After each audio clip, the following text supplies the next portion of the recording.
What up, Boom. ladies and gents? We got a sound effect going on today. Because you know what? It's, let's face it, we got a great show for you guys today. We're going to be talking a little bit about persuasion, a little bit about profiling. Plus, it's my favorite day of the week, SHIT. So happy it's Thursday. Let's get this thing going. Shut up and sit down. The Business Bros Podcast was created for you. Learn from the business professionals who come to share their stories. Find out what's working in business, on social media, what's hot and what's not, straight from the mouths of successful entrepreneurs out there doing the real work. And now, welcome to another episode of Business Bros. Yeah, let's do this thing, Ham. I'm gonna let you take center stage and drop the heat. Oh, here we go. All right, all you business pros out there. Before we jump into the show, just a quick reminder to please subscribe on whichever platform it is that you're listening to us on today. Give us a like, give us a follow, subscribe and drop a review. Help other like-minded business owners find value from our awesome guests while we rise up in those podcast rankings. We'll sincerely appreciate every single one of you for it. And if you want to be a guest on the show, we'd love to have you on and learn from you as well. Go to www.businessbros.biz. Schedule your time. Don't forget to follow us on all our social medias at Business Bros Pod. All right, everybody, we're so excited and honored to bring another incredible guest to the Business Bros Pod. They say more than 90% of our communication is nonverbal, and our guest today knows that better than most. Our guest is regularly featured as a profiling expert on national TV and radio, where he reads between the lines, giving voice to the unspoken message trapped between the words of our leading politicians, celebrities, and even British royalty. Understanding and reading people is a valuable tool in business and negotiation, and our guest conducts training for businesses to use these skills and enhance team building, sales training, and recruiting. Our guest has worked with some of the largest companies in the world, like Disney and Gillette, for example, as well as the Australian police force to help them understand that all-important human element, and he can help you too.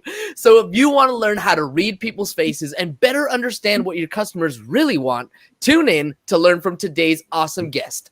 Joining us today from 9 a.m. tomorrow in Newcastle, Australia, welcome to the show, Alan Stevens. Thank you.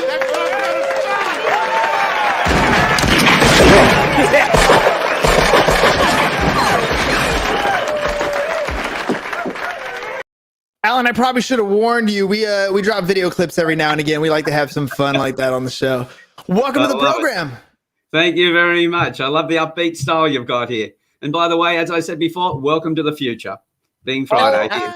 It is Friday over there where you're at. It's Thursday, SHIT, where I'm at. So happy it's Thursday. Let's get into this. Profiling. You know, there was a time when NLP and persuasion was looked at as something evil, right? And over time, we kind of had a little bit of a shift. It can be used as a bad thing, but we can use it so many ways to do positive things in this world. How did you get into this space?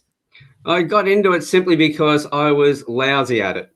I'd been through 2 divorces. I'd had business partners who would empty the bank out, and I realized that I had to improve the way I read people. So I've been using different things over the years. I started out with body language and then looking at psychometric profiling, where you'd ask people questions. And I was working with a company that taught currency trading, and none of their students made any money. They brought me in to have a look at it. We put people through psychometric profiling like Myers-Briggs and DISC and those sort of systems, and they didn't fit their profiles, especially when they put their money on the table and went live. So I needed a different system, and somebody mentioned to me one day, have you ever looked at reading faces? Now, I'm lucky that I follow, it was John Wooden, one of your coaches over there in America, who had said the most important thing you'll ever learn is the next thing you learn after you think you know everything. And that's pretty much the way I've lived my life. And so when somebody said, have you ever looked at reading faces? I went searching and I found 2 world experts in that area. Paul Ekman, who did all the research on the micro expressions, little twitches on the face that give away the emotions. And a lady by the name of Naomi Tickle, who's become a dear friend of mine over there in California, an English lady who taught the facial features. And I looked at both of them and thought, why aren't both of them doing what the other one's doing? So I put that together with the NLP and with body language and created rapid trait profiling, which has now been recognized unique worldwide. Remind me never to face off with you in a poker table. I think I'll get absolutely obliterated if you know how to read. It's worse. It's so much worse. Exactly. You mentioned Myers-Briggs and DISC personality quizzes. And when I do activities like that, I mean, they're fun and it's cool to group people and stuff like that.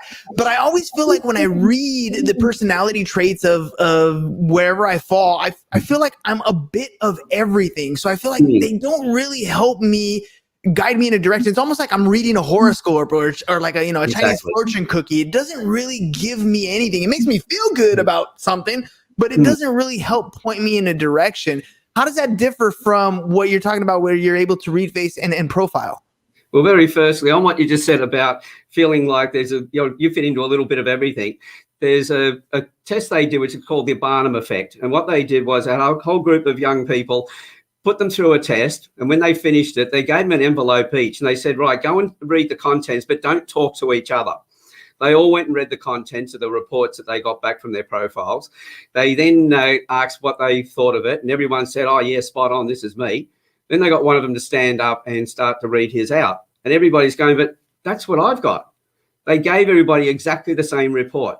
So when you take 7 billion people, or now getting close to 8 billion people on the planet, and you stick them into 16 boxes, like horoscopes with 12 boxes, you're going to see yourself in every one of them. It's not specific enough. It's great if you're in sales and you want to get a quick connection with somebody or get an idea where they are. But again, you're only getting them in the moment. Mine doesn't worry about gender. It's not affected by emotions. It's not affected by education level or anything else. Whereas if you think of the other ones, they're affected by emotions. When you read somebody in DISC and you look at them and go, right, that person is such and such. Well, if I'm having a good day or a bad day and I'm reading them, I'll read them differently. So I'll get a different result. When it comes to what I do, I'm looking at the dimensions of the face, the features you have on your face. And this is not phrenology. That when psychology first started, there was a belief that bumps on the top of the head would be denote your character. Well, that's all been debunked as rubbish. It did lead on to neuroscience and understanding other things. But I'm talking about the face. If you lift weights, you're going to build muscles up. At the same time, we know that everything we feel inside, we express outwardly. So if you're feeling happy or sad, angry or anything else, you're going to express it outwardly. So you put those two together. If you concentrate in a certain way, and if you're looking at my face right now, you'll see these little grooves between the eyebrows and you'll see a little bit of a ridge starting. That's because I do this all the time. I keep flexing in and thinking and concentrating deeply. So virtually my face becomes, and everybody else's face becomes a roadmap or a history of how they like to think and process. That's your personality, not your character. So two faces can look similar. One could be a saint, one could be a sinner. So it depends on, they'll process it in a similar way, but it depends on what they're processing. One could be trying to figure out how to help people, and the other one's trying to figure out how to just help themselves and rip other people off. So what I do is I look at all the different facial features, and because there's so many features I look at, the possible combinations are greater than the number of people on the planet right now. So I don't put people in boxes. Yes, with the other systems, you put them in boxes so that the person doing the profiling feels okay about it. They know roughly where they fit. But I then come along and think, okay, let's take that person out now and treat them as an individual. That's how mine works. You caught my attention when you said personality versus character. How are you differentiating the two? Like, I feel like in my point of view, they're almost one and the same. My personality kind of dictates who my character is. My character kind of brings out my personality. Are you defining them a little bit differently? Yeah, one is the what and one is the how. What we're thinking and what we're planning to do, that's all down to character. But how we think it, see, I can look at somebody and say, right, here's somebody who's very analytical, who needs to take in all the information before they make a decision. That's just the how they do their thinking. What they're thinking, though, could be completely different. One's taking in information and going, well, how can I manipulate this person to get as much out of them as I possibly can without giving to them? And the other person's going, well, I want to be able to speak to them in a way that person really needs to get the information that they need to be able to get the results that they're looking for. So that's your personality side of it. It's the how we do things. The character is what we're doing and what we're thinking about. That's kind of deep, because Is it something like at any given time we could be thinking more about the how versus, on the other side? Like, is it just we're always on the how, the manipulation or are we kind of bouncing from both sides, from personality to character? We're not actually bouncing between them. They're both there constantly all the time. So if I look at you, I know that you analyze things before you make a decision. I know that you'll also pick up errors in documents and things like that fairly easily. So that's how you will think and process. So I know that if I deliver something to you, I've got to make sure all the details there. If I just give the overview, you're going to be asking questions. Well, tell me more about this and tell me more about that.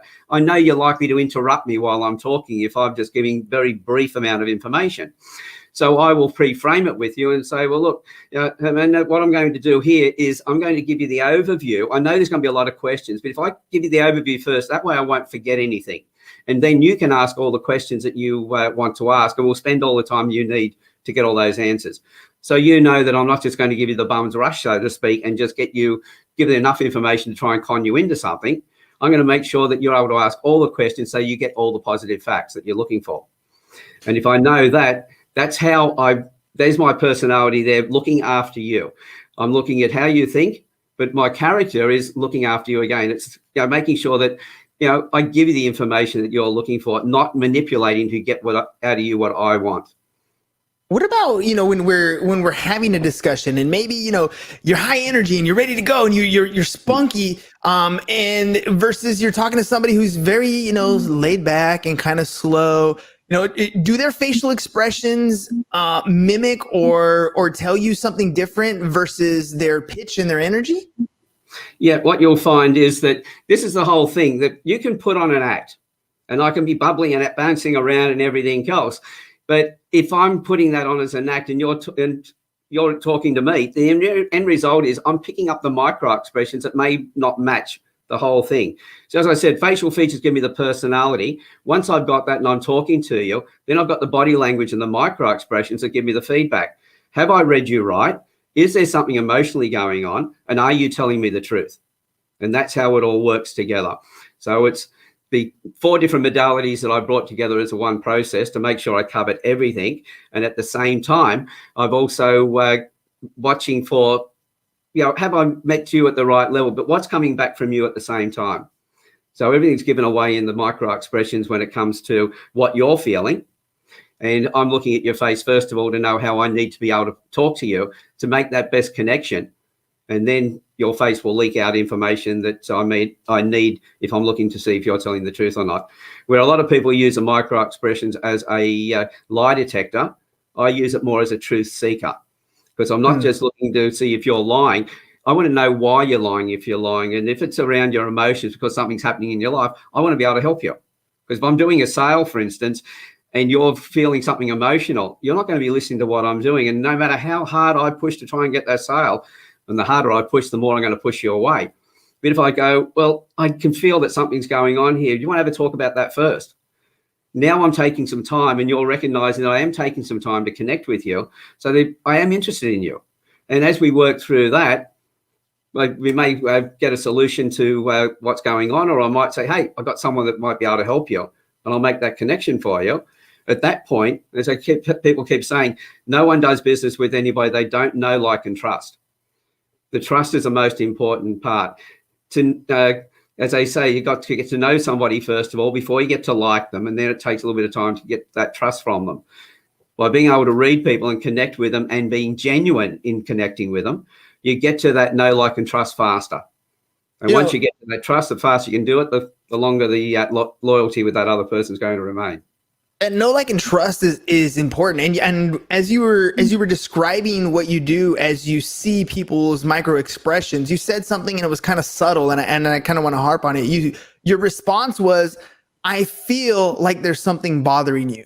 You've taken something that you've learned in a mechanical sense where you're paying attention to their face and their micro features, but the way you express it back to them is an emotional state. How important is that? Like, help me elaborate on that. Why do you do that? Mainly because if the person is and I do it naturally, it's just because I am a kinesthetic type person. I'm also a visual one as well. But when it comes to using those words, if the person has got some emotions going on, it's no use using logical words because they don't connect. You've got to match the other person. It's like somebody's angry. I don't go up to them and say, hey, it's okay, settle down. That warrants a punch in the face, because I've just told them they don't deserve, what they're thinking and feeling is not real. They don't have a right to feel that way. Yes, they do. If they're angry, they have a right to feel angry. So what I will do is I will respond to them with anger and go, look, hang on, and I'll bring my energy up to theirs. Once I match their energy, then I can bring it down and I can steer it into a softer way. It's like a dance. When you're in a formal dance type thing, when you've got your partner, you push or you pull first, you get that initial movement. That's when matching them. As soon as the movement starts, now you're in sync, and then it flows. But there's always that push that can, straight up the front. So if the person's angry, I'm going to meet them at that. If they're talking very quietly, and I won't come in loud, because that's going to affect their energy. So I'll meet them at their energy, and in the conversation, bring them up.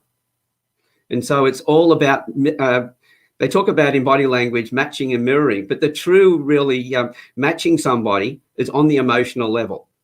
Take that time to recognize what they're feeling. And then as soon as you've got that connection, meet them at that. And then by building a true relationship where you're focusing on building the relationship, not to manipulate them. Because as you said, this is like any other tool. It can be used for good, and it can be used for evil, so to speak. A lot of my friends used to call me Yoda, because I was always pushing about stay away from the dark side. Stay with the light side, because when you do that, it's easier to create a relationship. The relationship will remain longer into the future.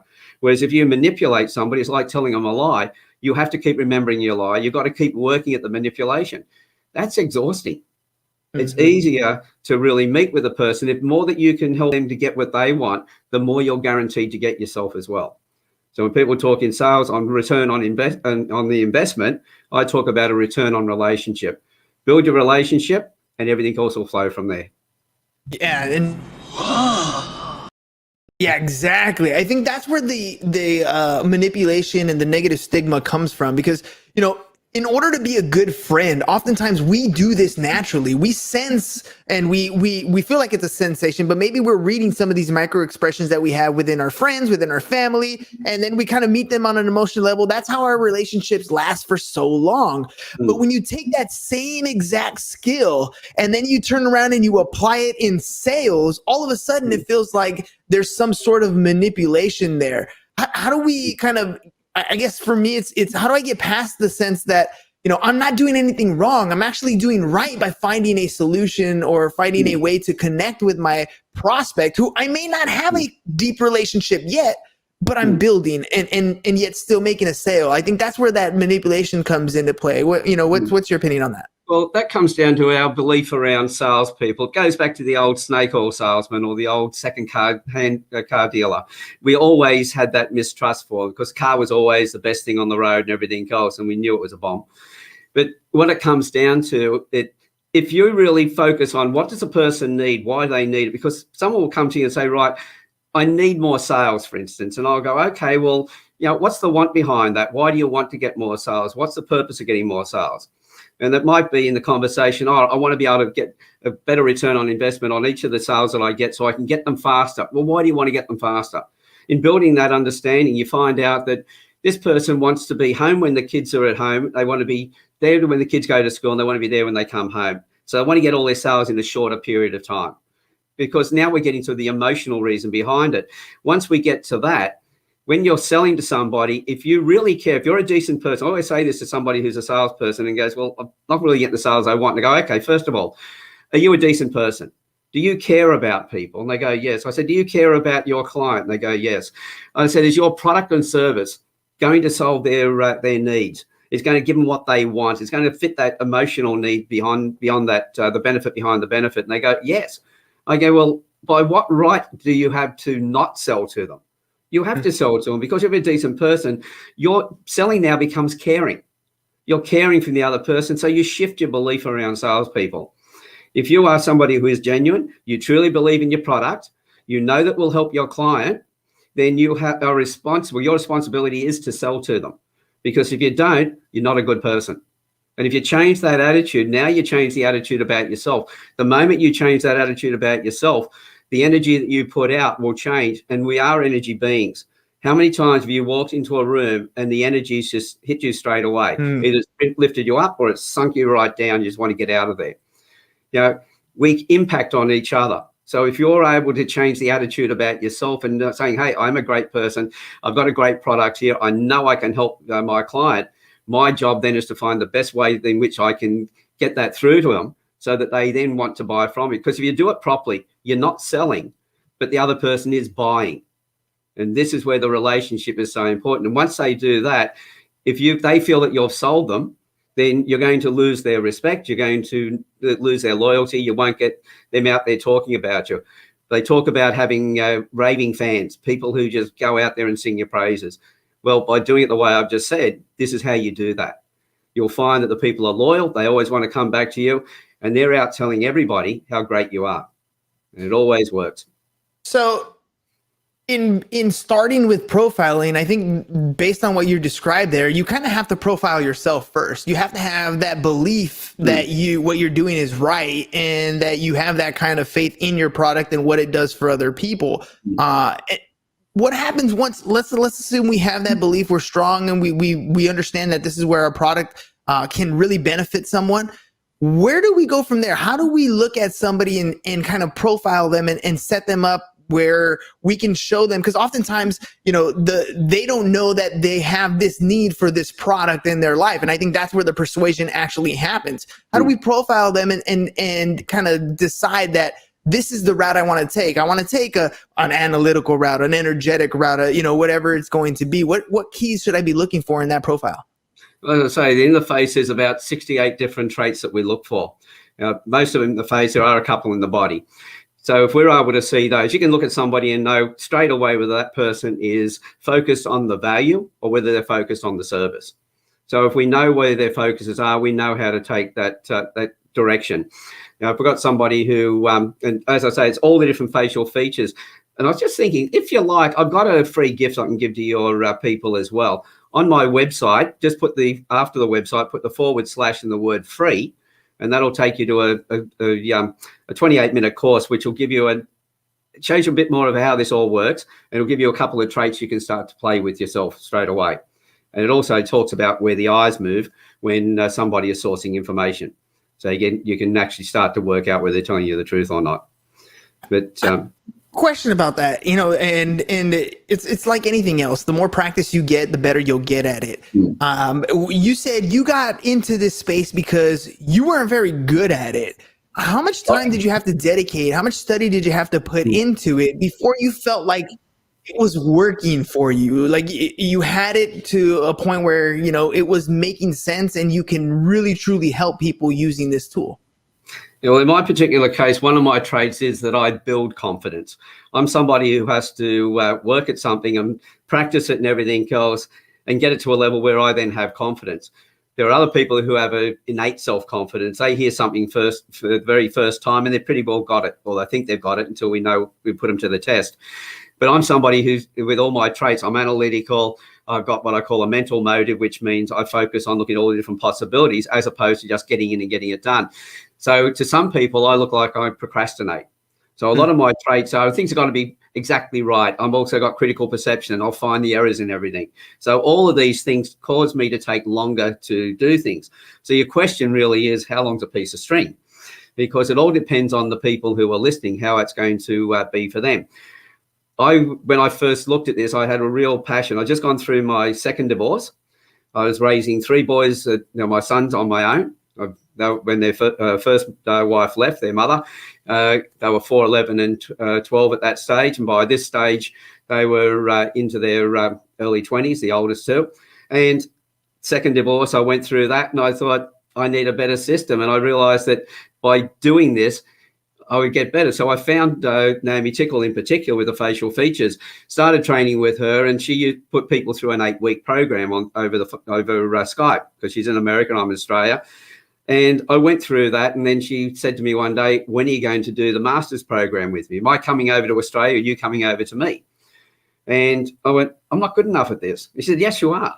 She said, you're one of the best students I've taught so far. And so I ended up going to the States, stayed with her in California and her husband, and did the master's side of it, and came back to Australia and still thought, geez, how am I going to get this together? And then it was when I started teaching, I was asked to do a couple of workshops. And of all things, one of the first ones was a women's group. And I thought, right, well, this is going to be interesting. Actually went brilliantly. And by the time I walked out, not only did I finish the workshop and then be inundated with questions, even when I walked out to my car to drive home, they were still following me out, asking me questions. And I then started to realize that, I'm my own worst critic. So in my case, I was holding myself back. Now, if I'm doing a workshop, as you asked me before, what sort of music do I like to play when I'm doing something like that? I don't.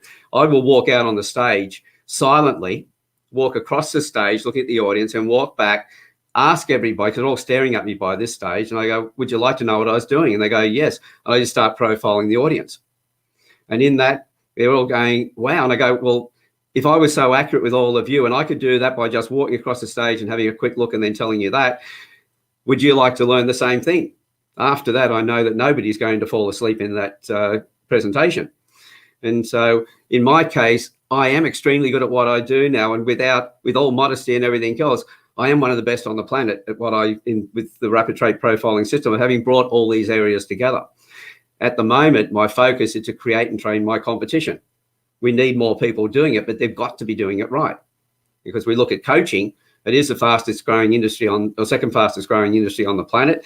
That's mainly because technology being the first, we're less connected to ourselves and each other. We're more connected to our devices than anything else. So we need more people coaching, but the coaches that we've got, most of them haven't worked through their own stuff. And I don't want that to happen to what I'm doing. So I've got a moral obligation, I believe, to train my competition. I guarantee they will get there faster than I did because they're going to have me teaching them. And I understand the stresses they went through. Naomi was a lovely lady and a brilliant teacher, but she's also got the traits that she does things very quickly. I've got the traits where I take longer and I have to think about it. But I also have the micro expressions and the body language and the NLP side of it I put together with it as well. So I bring a lot more to the table now than what I did before. And I know that the people I train are going to learn very quickly. And I expect them, they say, can I be as good as you? And I go, set the bar higher. You're going to get everything I've got and you're going to bring what you've got to the table. I expect you to be better. And I expect you to be better in a shorter period of time. And I'll do everything I can to make sure that happens. By the way, I love that intro. You come in with no sound and you profile people and get on stage. You know, it's often been confused, magic and science, right? I mean, it's all magic until you realize that, you know, there's a process behind it. This is something that you can actually learn and put into practice in your own life. So, Alan, before we head out, if people want to learn more, they want to get some training, they want to learn to, you know, do exactly what you do, become the magician, or, you know, so to speak, how can they get a hold of you?